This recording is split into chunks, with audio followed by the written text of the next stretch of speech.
어제 목양실에서 아침에 세면장에 물을 탁 트는데 물이 안 나와요. 그래서 다시 세게 틀었더니 쩔쩔쩔쩔 나오다 딱 끊겨요. 와, 큰일 났네. 딱 감이 오잖아요. 그래가지고 온열기 뒷다 동원해가지고 따뜻하게 하면 나오겠거냐고 해서 불을 뗐습니다. 근데 처음엔 쭉 나오다가 뚝 끊어져 버려요. 이야, 큰일 났구나. 우리 관리실장 집사님한테 이 상황을 얘기했더니, 목사님 죄송합니다. 뭐 집사님 뭐 죄송할 게 뭐가 있어요. 날씨가 이래서 그러는데.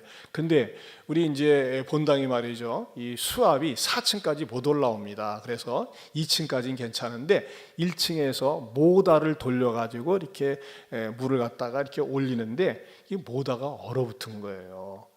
그래가지고 어떻게 이렇게 해요? 모다를 갖다가 따뜻하게 데피니까 물이 콸콸 나오더라 이겁니다. 저는 여기에서 굉장한 영적인 지혜를 얻었어요. 그래서 제가 거기서 얻은 영적인 지혜를 가지고 또 전도 문자도 보냈습니다. 우리가 인생을 살면서 우리 주변이 시리고 춥고 어려울 때가 많이 있어요. 그런데 말이죠, 우리가 임시로 현재 당장 눈에 보이는 것만을 갖다가 고치고 치료하려고 하는데 그거 가지고 안 돼요. 근본적으로 모다가 치료돼야 돼요. 모다가. 여러분, 사람이 말이죠, 외형적으로 그럴듯하다고 그래가지고서 영원히 병들지 않은 사람이 없는 것이 아니에요. 우리 주변에 바깥에 남들이 볼 적에 나타나는 외형적인 어려움만 단순히 보면 안 됩니다. 마음 중심을 봐야 돼요. 마음이 어렵고 힘들면, 마음이 추우면, 영혼이 추우면요, 인생이 고달픕니다. 아무리 잘해줘도, 아무리 여유가 있어도요, 마음고생하면, 무엇보다도 영원히 하나님을 만나지 못하면 행복하지 못합니다.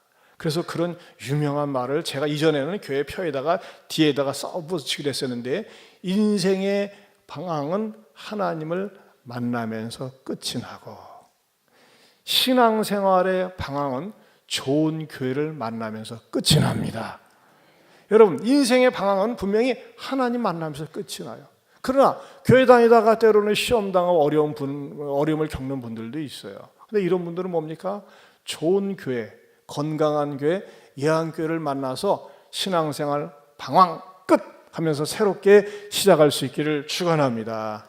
지난 주일 저녁부터 수요일까지 7번의 우리 안인권 목사님의 집회는 정말 깊이 있고 우리들에게 살아있는 그런 말씀으로 와 닿았고 은혜를 끼쳤어요. 여러분들 유튜브를 통해서 다시 한번 반복해서 들으면서 말씀으로 철저하게 무장하여서 올해의 우리의 주제처럼 하나님께 모함이 가까이함이 내게 복이라. 내가 주여와를 나의 뭐로? 피난처로 삼아 주의 모든 행적을 전파하리이다. 시편 73편 28절 말씀이 여러분들의 올해의 축복의 말씀으로 딱 마음속에 새겨지고 이 말씀이 평생의 말씀으로 여러분들을 인도할 수 있기를 축원합니다. 오늘은 사도행전 강의 58번째가 되겠습니다. 지난 시간에 사도행전에서는 어떤 사건이 일어났습니까? 사도들이 나와서 바깥에 나가서 노방에서 길가에서 하나님의 말씀을 증거하니까는 그 종교인들이, 제사장들, 성전 맡은 자들, 사두개인들이 양 떼거지로 달라붙어 가지고 사도들이 복음을 전하지 못하게 투옥시켰습니다. 그러나 그 투옥시켰지만 어떻게 됐습니까? 오히려 믿는 사람은 5,000명이나 더 늘어났다고 그랬습니다. 자, 그런데 이들을 가둬놓고 보니까 말이죠, 찝찝하거든요. 제목이 없어요. 기소할 제목이 없어요. 그래서 일단 풀어놨어요. 풀어놓은 다음에 이 사도들을 위협하기 위해서 이번에는 어떻게 하느냐, 정치 권력 집단하고 종교 권력 집단이 떼거지로 등장을 합니다. 그 떼거지로 등장하는 장면이 5절 6절에 나와 있어요. 이튿날 먼저 누구? 관리들과, 정부 관리죠. 관리들과 장로들과 서기관들이 예루살렘에 모였는데 대제사장 안나스와 가야바와 요한과 알렉산더와 및 대제사장의 문중이 어떻게 했다고 그랬어요? 다 참여해가지고 딱 말이지 폼을 잡고 있는 거예요. 자, 이들의 모습은 뭡니까? 첫째, 권력자들의 총체적 갑질을 본다는 겁니다. 권력자들의 총체적 갑질. 이들이 모여서 어떻게 했어요? 아마 의리의리한 종교적인 의상을 하고 관복을 입고 아마 기를 죽이려고 딱 섰을 것입니다. 그러면서 말이죠, 이 사도들에게 협박을 하려고, 위협을 하려고 이들이 서서 이 길을 꺾어 놓으려고 하는 것입니다. 하지만 여러분, 사도들이 기가 죽습니까? 왜? 생명의 말씀, 하나님의 말씀이 살아있기 때문에 기가 꺾일 리가 없는 것입니다. 이들은 말이죠, 길을 꺾으면 꺾으려고 할수록, 복음을 전하지 못하게 하려고 하면 할수록 어떻게 됐습니까? 하나님의 말씀은 살아서 왕성하게 움직이더라 이겁니다.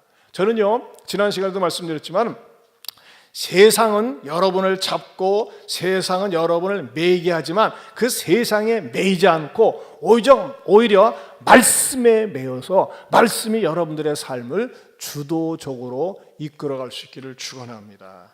지난번에 말이죠, 미국에서 동성애 문제로 미국 장로 교단에서 그 탈퇴한 필그림 선교교회에 대해서 말씀드렸어요. 그런데 그 필그림 선교교회가 딱 나온 다음에 이전 건물 어떻게 됐을까요? 궁금하지 않습니까? 또 기자가 찾아가 봤어요. 찾아가 봤더니 그 좌석은 한 700석 되는데 첫 주에는 말이죠, 그 노회에서 이제 관리를 하거든요. 이게 건물이 노회 소속으로 되어 있기 때문에 총회 노회에서 관리를 하는데 첫 주일에는 5명이 출석했고 그 다음 주일에는 17명이 참석을 했대요. 관리를 해야 되니까. 그 장면을 또 사진을 찍어서 이렇게 올려놨더라고요.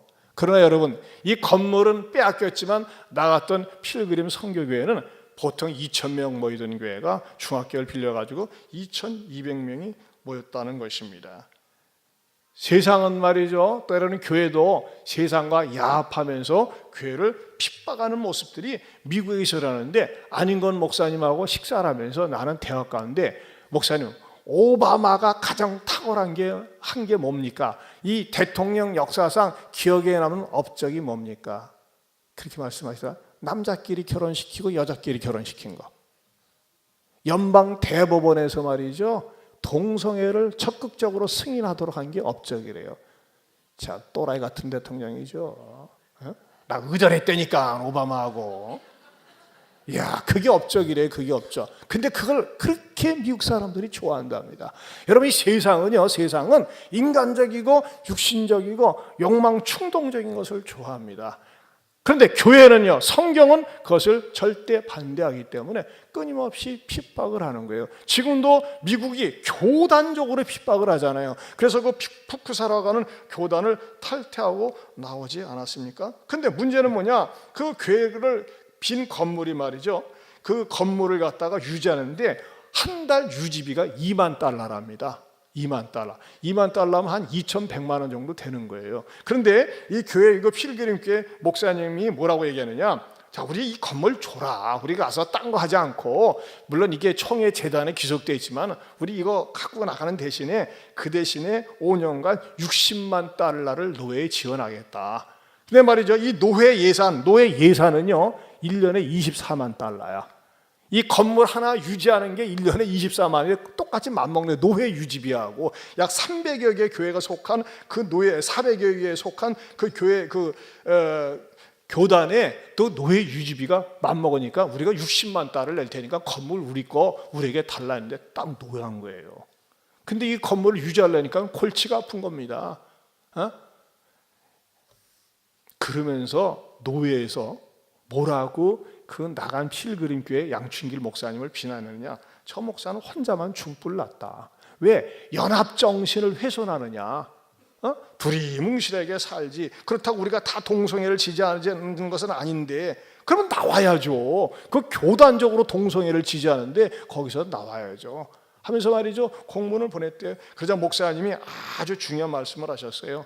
방법보다 중요한 것은 방향이다. 따라서 합시다. 방법보다 중요한 것은 방향이다. 연합도 좋지만요, 복음의 본질, 성경의 본질을 깨트리면서 그냥 두리뭉실하게 사는 거, 이거 있을 수가 없는 겁니다. 더 감사한 것은 말이죠, 이런 상황 속에서도 한국에 있는 서울 영암교회라고 있어요. 양병희 목사님, 저도 그 교회 간 적이 있었는데, 이 동성애 반대하는 그것에 대해서 멀리 떨어져 있지만 감동을 받아가지고 그 교회에서 말이죠, 1억, 말하자면 $100,000, 우리나라 돈으로 1억 669만 원을 갖다가 지원하기로 했어요. 한국 교회가. 참 이 필그림 선교교회가 이 복음의 가치를 위해서 건물을 과감하게 포기하고 나온 것에 대해서 응원합니다, 박수합니다. 말로만 하면 안 된다. 그래가지고 말이죠, 그렇게 하기로 했어요. 우리도 좀 여유 있으면 참 헌금에 참여하고 싶더라고요. 근데 어쨌든지 간에 이 얼마나 아름다운 모습인지, 교회가 말이죠, 거룩하고 소중한 일에 서로에게 힘이 보태는 거예요. 저는요, 제가 분명히 말씀드리지만 우리 예한교회는 동성애 어떤 일이 있어도 지지할 수 없습니다. 허락할 수 없습니다. 우리 교단도 절대 그런 부분에 있어서 아주 철저한 복음적인 교회이지만은, 정말 저와 여러분들이 주님 오시는 날까지 우리 교회는 세상이 뭐라고 하든지, 심지어는 교단이 타락해가지고서 야합을 한다고 할지라도 성경적인 가치를 지키고 또 이것을 전파하는 데 쓰임받는 우리 예한교회가 될 수 있기를 축원합니다. 두 번째로는요, 질문 유발자가 되어야 한다는 것입니다. 질문 유발자. 7절을 보겠습니다. 같이 봅니다. 시작. 사도들을 가운데 세우고 묻되 너희가 무슨 권세와 누구의 이름으로 이 일을 행하였느냐. 자, 사실 말이죠, 이 종교 권력자들이 질문하게 된 배경이 뭡니까? 이렇게 핍박을 하고 감옥에 가둬두고 그래도 말이죠, 오히려 5,000명 이상이나 되는 사람들이, 믿는 사람들이 일어나니까 이 사람들의 마음 미칠 지경이에요. 이거 도대체 말이지, 억누르면 억누를수록 말이죠, 막 들불처럼 일어나는 거예요, 부흥이. 그러니까 뭐라고 이야기했어요?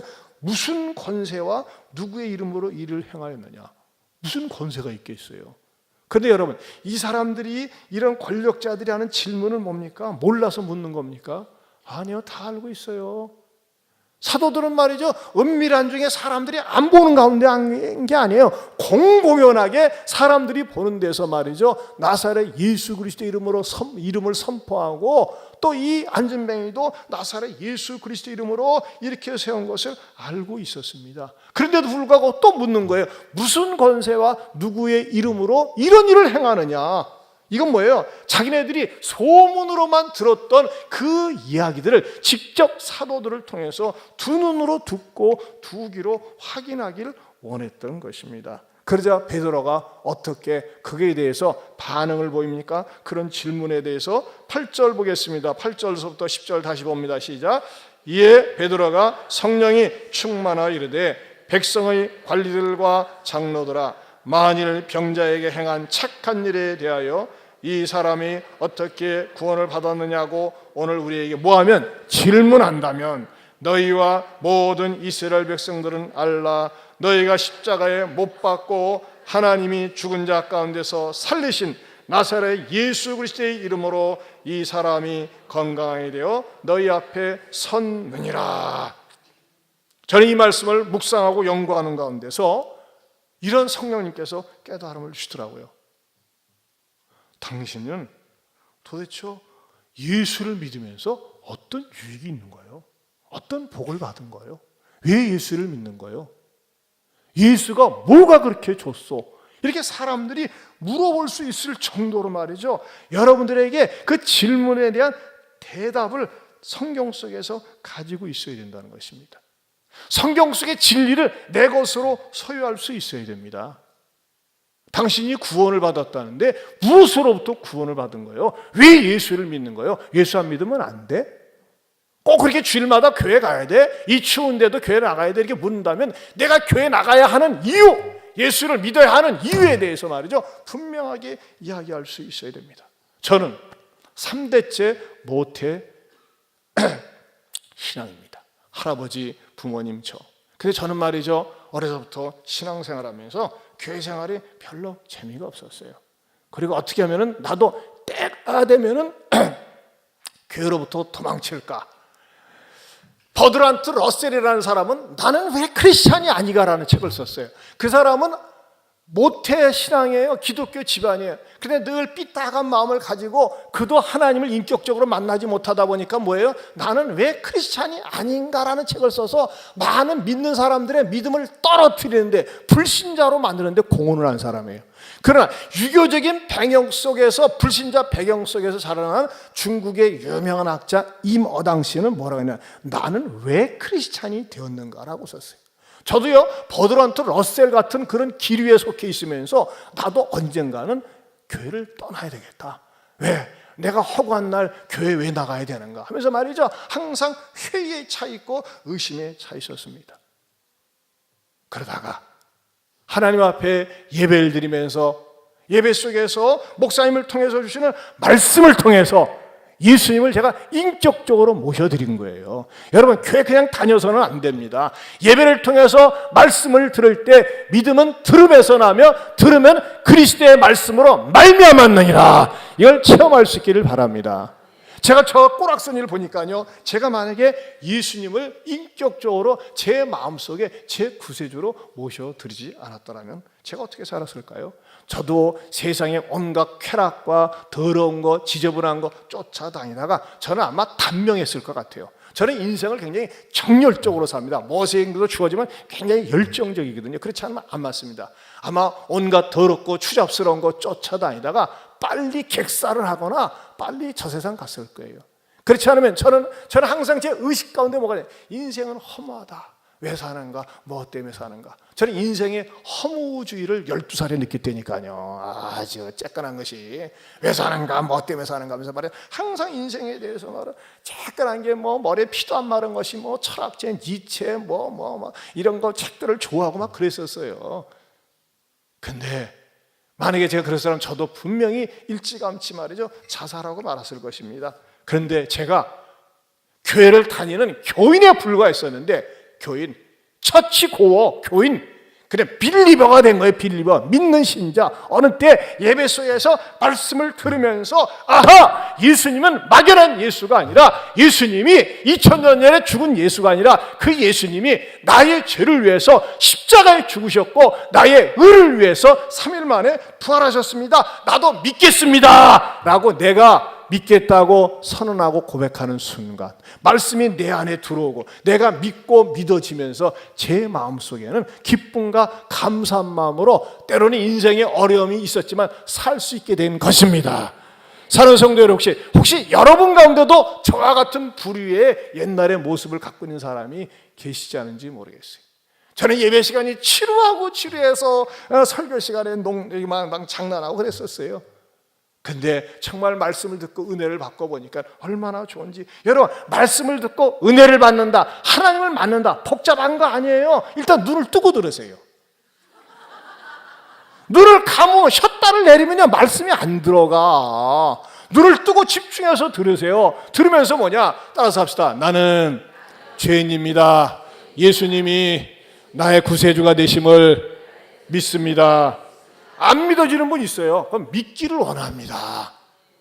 그러면서 말이에요, 믿음을 달라고 하세요. 믿음 없는 분들은 여러분 다 이 추운 계절에 여러분이 공헌을 한다는 게 딱 와가지고 1시간 동안 앉아면서 뒷사람을 위해서 의자만 데피고 가는 처치 워머, 의자만 따뜻하게 체온도로 데피고 하는 그런 사람 되지 말고 빌리버, 신자가 돼야 되는 거예요. 그렇게 해서 어떻게 해요? 복잡하지 않습니다. 말씀을 받아들일 때 말씀이 내 안에 들어와서 나를 살리고 삶에 대한 소망을 주고 의욕을 주고 희망을 주는 줄로 믿습니다. 어제 얼마나 춥습니까? 노방전도 토요일날 3시에 또 나가가지고 우리 딸이 말이죠, 아빠 전도한다고 수고한다고 말이죠, 저건 또 외투를 하나 보냈어요. 그걸 입고 전도를 하는데 말이죠, 그 어떤 분이 저를 이제 지나가다가 딱 와서 따끈따끈한 차이 추우니까 전도들이 주기도 뭐하고 그냥 사람들이 그냥 다 싸내고 이렇게 가요. 그래도 나갔지 않습니까? 딱 나가는데 차를 마시면서 저를 딱 뚫어지게 쳐다보더니 근데 자기는 관상 전문가래. 예. 그래서 딱 보더니 이야, 참 인상도 좋지만은 정말 나를 보더니 당신은 착하고 선하고 정말 좋은 사람이래. 속으로 사람 볼 줄 아네. 제 안에 예수님이 계시니까 절 쳐다보고 하는 장면을 보세요. 딱 손가락질하면서 말이죠, 딱 그렇게 얘기하는 거예요. 이야, 정말 사람 좋다고. 내가 진짜 사람 볼 줄 안돼. 그러세요. 일단은 감사합니다. 한 다음에 말이죠, 제가 열심히 복음을 전했는데 이 사람은 말이죠, 인생이 자신만만해. 왜 자신만만하냐? 나는 100억까지 벌어본 적이 있대. 나 지금까지 100억까지 벌어봤다는 사람 이 사람 처음 만납니다. 100억까지 벌어본 적. 그러세요. 그런데 지금 어떠세요? 다 돈 쓸데없습니다. 돈이 인생이 다가 아니야. 뭐 인생이 맞습니다. 돈이 다가 아니죠. 이건희 씨가 돈 많이 있지만 그게 뭡니까? 하여튼 이분에서 말이죠, 입에 방언이 터지는 거. 어떤 방언이 터지냐, 이놈은 나라도 문제고 막 부정적인 말, 원망의 말이 많아요. 선생님, 그렇게 원망하지 마세요. 지금 이렇게 걸어 다닌다는 거 얼마나 감사합니까? 이건희 씨 지금 소망이 자리에 일어나서 앉아가지고 제대로 숨 한 번 쉬고 밥 먹는 거 아니겠습니까? 이렇게 움직일 수 있다고 하는 거 얼마나 감사하니까 진지하게 들어요. 근데 선생님, 우리가 모르는데 하나님께서 선생님의 영혼을 불러간다면 혹시 천국에 갈 준비되어 있습니까? 천국이요? 갔다 왔어? 갔다 왔어? 아니요. 근데 어떻게 알아? 천국은요, 성경에 있습니다. 따라서 성경에 천국이 있음을 가르쳐주고 있습니다. 그거 어떻게 알아? 어떻게 믿어? 선생님, 죄송합니다. 영국 갔다 온 적 있습니까? 아니. 미국은요? 아니. 내가 동남아시아는 많이 다녔대. 뭐 태국, 말레이시아, 저도 많이 갔는데 저는 영국과 미국도 갔다 온 적이 있습니다. 그런데 영국, 미국은 선생님이 갔다 오지 않았지만 어떻게 하십니까? 지도를 보면 나와 있고 뉴스 시간에 보니까 그 나라가 있는 거 알아요. 마찬가지로 천국은 성경에 나와 있습니다. 지도를 보면 영국과 미국을 알 수 있는 것처럼 이 천국의 로드맵은 성경에 기록되어 있습니다. 이야, 얼마나 기가 막힌지. 뭐 목사한테서 이기려고 하겠어요? 영국, 미국, 천국. 네? 천국은 성경에 기록되어 있는 거예요. 그랬더니 이분이 할 말이 없는 말이, 나는 내 꿈이 뭐냐? 꿈이 뭡니까? 나는 묘자리 하나 잘 파는 게 꿈이래. 참 희한해요. 자기는 해볼 거 다 해봤대. 그래서 선생님, 그래서 예수 믿어야 되는 겁니다. 예수님 믿지 않으면 심판받고 지옥 갑니다. 그랬더니 말이죠, 그 마지막으로 뭐라고 두 번째 장면도 보여줬나? 손을 흔들면서 알았다고 하면서 말이죠, 내가 언제 한번 때가 되면 오겠다고 그걸 갔어요. 근데 여러분, 이제 이번에는 알았다고 하는 거예요. 알았다고. 사랑하는 성도 여러분, 저는요, 이 추운 날이지만은 나가서 이 정말 100억까지 벌어보았다는 이분에게 정말 복음을 전할 수 있었다는 그 자체가 얼마나 기쁘고 감사했는지 몰라요. 사랑하는 성도 여러분, 우리 주변에는요, 왜 사는지, 무엇 때문에 사는지, 인생이 어디에서 와서 어디로 가는지 그런 사람들이 너무나 많이 있어요. 돈이면 단 줄 알고, 쾌락이면 단 줄 알고, 쇼핑이면 단 줄 알고, 아니에요. 그런 거 영원한 만족을 못 줍니다. 그런 거 가지면 가질수록 소금물 켜는 것과 같아요. 소금물 먹는 것처럼 만족이 없어요. 그러나 예수님을 믿으면 진정한 만족과 기쁨을 주는 줄로 믿습니다. 그래서 베드로전서 3장 15절에 이렇게 말씀하고 있어요. 같이 읽어봅니다. 너희 마음에 그리스도를 주로 삼아 거룩하게 하고 너희 속에 있는 소망에 관한 이유를 묻는 자에게는 대답할 것을 항상 준비하되 온유와 두려움으로 하고. 소망에 관한 이유, 희망적으로 사는 거예요. 희망적으로. 왜 그렇게 희망적으로 삽니까? 왜 당신에게는 희망이 있습니까? 예수 그리스도 때문에 그렇습니다. 예수님이 나에게 희망을 줬습니다. 저도 마찬가지입니다. 제가 예수님을 믿지 않았다면 어떻게 되었을까? 저는 서울에 40년 동안 살면서 예수님을 믿지 않았더라면 그 유명한 대학교, 한강대학교 풍동과 잠잠반에 입학했을 것입니다. 그런데 제가 예수님을 믿으면서 얼마나 인생을 소망적으로 기쁨으로 사는지 모릅니다. 그래서 저는 우리 교육자 기도 모임 마칠 때마다 주일마다 매번 쉬지 않고 부르는 찬송이 있습니다. 그래서 나의 기쁨, 나의 소망 되시며 나의 생명이 되신 주, 밤낮 불러서 찬송을 드려도 늘 아쉬운 마음뿐이 있어요. 우리 한번 같이 불러보겠습니다. 나영이도 반주해봐. 같이 피아노로 도와줘. 같이 도와줘. 나의 기쁨, 나의 소망 되시며 나의 생명이 되신 주, 밤낮 불러서 찬송을 드려도 늘 하신 마음뿐이세. 나의 사모하는 선한 목자는 어느 꽃다운 동산에 야의 무리와 늘 함께 가셔서 기쁨을 함께 하실까.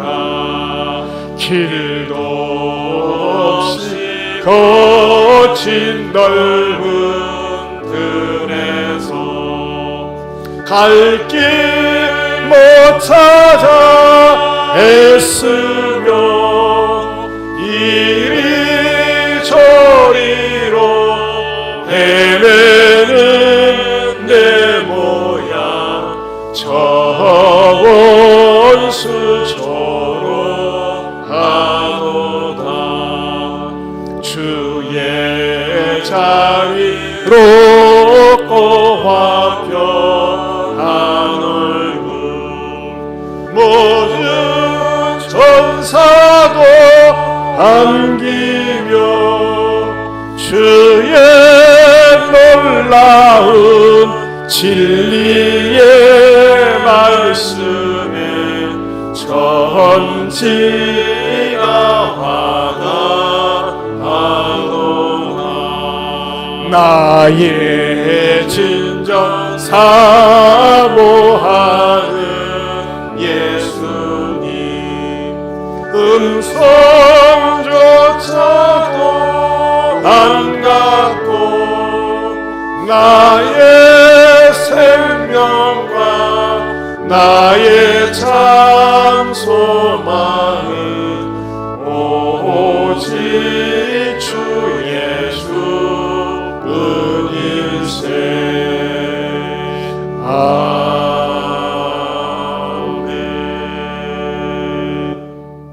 여러분, 때로는 우리가 육신의 질병에 걸릴 수도 있어요. 하지만 마음의 질병, 영혼의 질병처럼 무서운 게 없어요. 그런데 영혼의 질병에 걸리면요, 삶의 의욕을 잃어버립니다. 그러나 영혼이 고침받으면, 영혼이 구원받으면 육신적으로는 고달프고 병 때문에 몸뚱아리가 아프고 힘들지만은 그 육신의 고통을 이길 수 있는 힘을 우리 하나님께서 주실 줄로 믿습니다.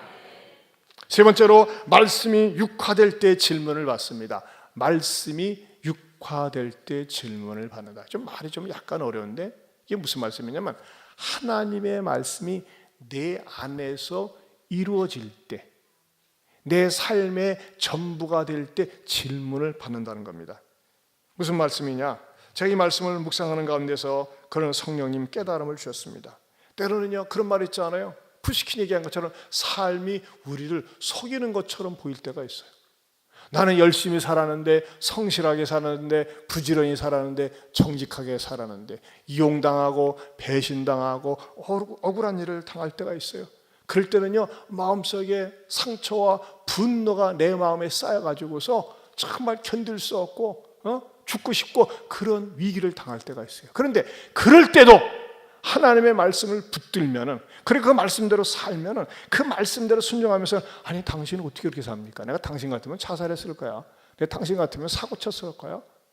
근데 뭐라고 얘기하는 거예요? 네, 하나님의 말씀이 내 안에 이루어지니까, 내가 하나님 말씀대로 사니까 내가 이렇게 용기 있게 살 수 있었습니다 하고 선언하고 고백할 수 있는 것입니다.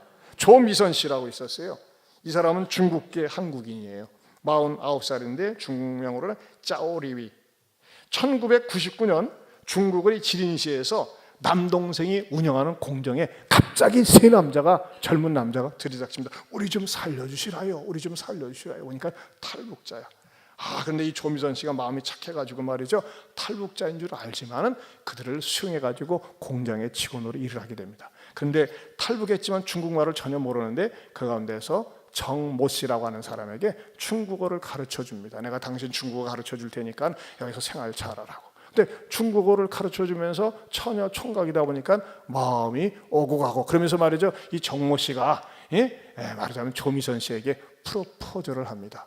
그러자 이 공장을 운영하는 남동생한테, 야, 내가 말이죠, 저 탈북자 사람이 괜찮고 그런데 내가 결혼해야 되겠다 그러니까 남동생이 펄쩍 뛰는 거예요. 무슨 소리를 하고 있냐고. 만약에 결혼하기만 하면 내가 중국 공안당국에 신고해가지고서 저 북송시킨다고 말이죠. 그렇게 막 누나한테 협박을 했습니다.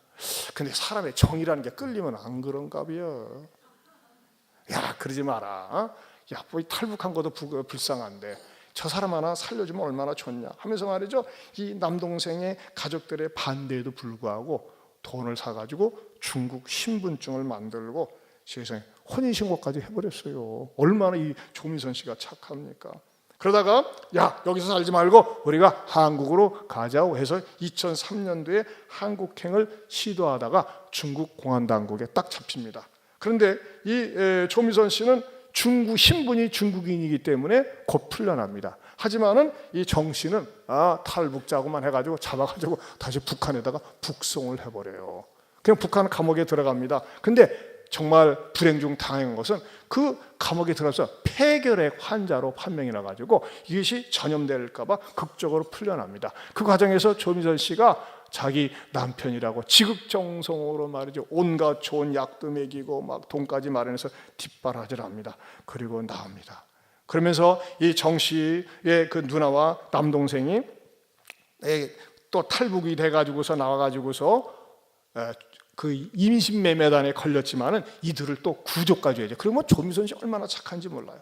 그리고 건강을 회복한 다음에 한국행 기회를 엿보고 있던 차에 먼저 정 씨가 2005년에 한국행에 성공했습니다. 그러면서 조미선 씨도 남아있다가 또 자기도 이제 한국으로 가려고 하는데 임신한 사실을 알게 돼요. 그리고 임신해가지고서 2006년 10월에 아들을 낳습니다. 그리고 2007년 8월 남편을 만나러 한국에 딱 가가지고 사랑하는 남편, 내가 돌봤던 남편 딱 만나는데 청천벽력과 같은 된소리 한 소리를 맞습니다. 그 뭐냐면 남편이 모른 척하는 거예요. 그리고 자기 아이를 갖다가 빼앗으려고 하고 이혼하자고 하는 겁니다. 왜 이혼을 해? 내가 당신을 어떻게 돌봤는데. 일단 당신하고 말이 안 통해. 말이 안 통하다니 말이 안 되지. 중국어를 가르쳐줬는데 가만히 알고 보니까 이 남편 정 씨가 한국에 입국 수속을 한 다음에 바람이 나가지고 탈북 이쁜 처녀하고 동거 생활을 하고 있어요. 천하 이런 나쁜 놈의 시키가 어딨어. 이 남자들은요, 이 나쁜 놈이 많아. 여자는 나쁜 여자가 가끔 있고. 재판 과정에서도 말이죠. 그리고 정 씨가 이혼 소송을 했는데 재판장이 얼마나 책망을 했는지 몰라요. 이 천하의 배은망덕하고 나쁜 놈이라고 하면서 말이죠. 그래도 어떻게 해요? 이 딴 여자하고 살고 있으니까. 그래가지고 이 조미선 씨가 얼마나 마음속에 분노와 억울함이 가득 차겠어요. 죽고 싶고 자살하고 싶지만 하나 남아있는 어린 아기를 등에 업고 지내다가 교회를 만납니다. 서울 중국인 교회를 만나고 그것이 피난처가 되면서 그 교회에서 돌봐주는데 놀라운 일이 라는 거예요. 같이 모여 앉아서 하나님의 말씀을 배우고 성경 공부를 하다가 이 말씀이 그녀의 마음속을 꽉 사로잡습니다. 베드로전서 3장 9절 시작. 악으로 악을 갚지 악을 악으로 욕을 욕으로 갚지 말고 도리어 복을 빌라. 이를 위하여 너희가 부르심을 받았으니 이는 복을 이어받게 하려 하심이라. 아니, 악을 악으로 욕을 욕으로 갚지 말라고? 이성적으로는 받아들일 수가 없어요. 근데 이 말씀을 암송하고 묵상하고 이것을 자기의 삶의 전부로 삼으면서 어떻게 합니까? 그 마음속에 끓어오르는 분노와 배신감이 다 녹아집니다. 그래, 잊어버리자! 지난 것은 무효야. 이제부터 시작이야 하면서 말이죠, 열심히 삽니다. 노숙자 생활에서 말이죠, 열심히 자기가 가지고 있는 음식 만드는 기술을 개발을 해가지고 지금은 어떻게 했느냐, 중국 음식 사업가로 성공을 하게 됩니다. 자랑스러운 중국인이 되는데 서울 광진구 자양동에 양꼬치거리, 거기다가 꼬치거리를 갖다가 음식점을 개설하고 2013년도에 개업해서 동대문 가게에 4개의 가게를 운영해요. 4개. 지금 놀래봐요. 와, 그렇지 않아요? 4개 가게를 운영하고 빵 국수 공장을 생산하는 공장도 운영합니다. 그리고 이분의 소원이 뭐냐? 중국의 가난한 사람들, 탈북자들을 돕는 구호 사업가가 되는 게 이분의 소원이고 이를 위해서 하고 있습니다. 이분이 기도하는 모습 사진을 하나 찍어왔어요. 야, 조미선 씨 얼마나 아름다운지. 여러분, 어떻게 자기가 돌봐주고 버림받은 탈북자를 갖다가 했는데 자기를 배신하고 딴 여자한테 갈 수 있어요? 누구 동원해가지고 없애버릴 수도 있지. 저런 놈의 새끼나 하면서. 근데 어떻게 해요? 하나님의 말씀이 내 삶의 전부가 되다 보니까 악을 악으로 갚지 않고 욕을 욕으로 갚지 않고 복을 빌으면서 기도하니까 이분은 지금요 4개의 음식점을 운영하고 또 공장도 운영하는 구호 사업가가 된 것입니다. 사랑하는 성도 여러분, 그렇습니다. 내 인간적인 판단과 이성으로는 정말 있는 그대로 갖고 싶지만 하나님의 말씀을 내 안에서 육화시킬 때, 아니 당신 어떻게 그렇게 살 수 있어요? 억울하지 않아요? 분하지 않아요? 네, 용서할 수 있습니다. 왜? 하나님이 내 삶을 주도적으로 이끌어가기 때문에. 사랑하는 성도 여러분, 그렇습니다. 하나님의 말씀을 가까이 하는 게 하나님을 가까이 하는 것입니다. 하나님을 가까이 할 때 하나님께서 저와 여러분을 의롭고 선한 길로 인도해 주시고 축복의 통로로 써 주시리라 믿습니다.